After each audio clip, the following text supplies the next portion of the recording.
very much. So looking at the landscape of Kenya, we usually say that our epidemic is concentrated among specific populations and in specific geographies.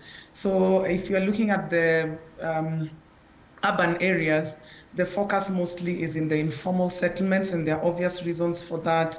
High rates of poverty, low sense of agency amongst the young people.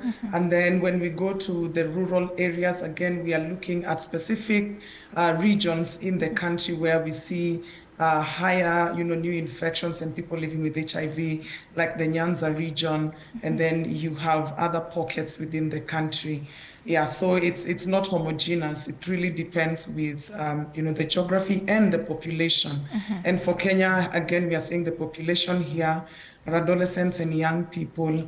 We have the ones we call key populations, where we have the sex workers and other groups. All right, now, would you agree, Patricia, that the awareness from different stakeholders on HIV and its prevention has gone down, and that is why we are talking about a rise in HIV cases?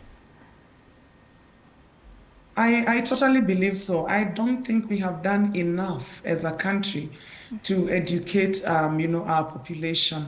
In the current, the KNBS data, okay, DHS data that was just released in 2022, we saw that the level of knowledge around HIV prevention was quite low for both male and female, I think at about 54, 56%, meaning we have a whole population of over 40% who have no idea how to prevent HIV. And now we are saying those are the ones who are also at risk, because if they are exposed to any kind of vulnerability, they're highly likely to be infected because they don't know what is available for them, and so they can't make that decision. All right, thank you so much, Patricia, for making time for us.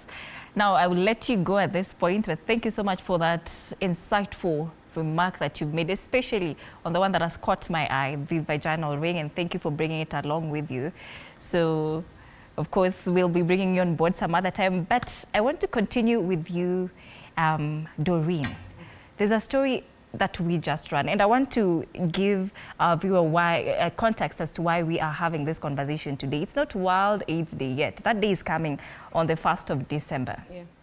But there's very startling statistics that we had last Monday that really had the country talking about it. I don't know if we can have that data, Simon? All right. So, from that data, there was a spike in the number of HIV cases among the youth. We had like 0 to 15 and 15 to 34, contributing to about 75% of those new infection rates. Now, Dr. Jone Onentia from NASCOP said that there is a correlation between these college girls and these were BABAs. Remember, 15 to 34, a college student will start right about there, 17 to this area. Now, what are we not doing right? These were BABAs. And you've had some ladies saying, si kila mtu Nairobi amewekwa. What do you think about that? Have we become so reluctant? Has the fear gone? What is happening?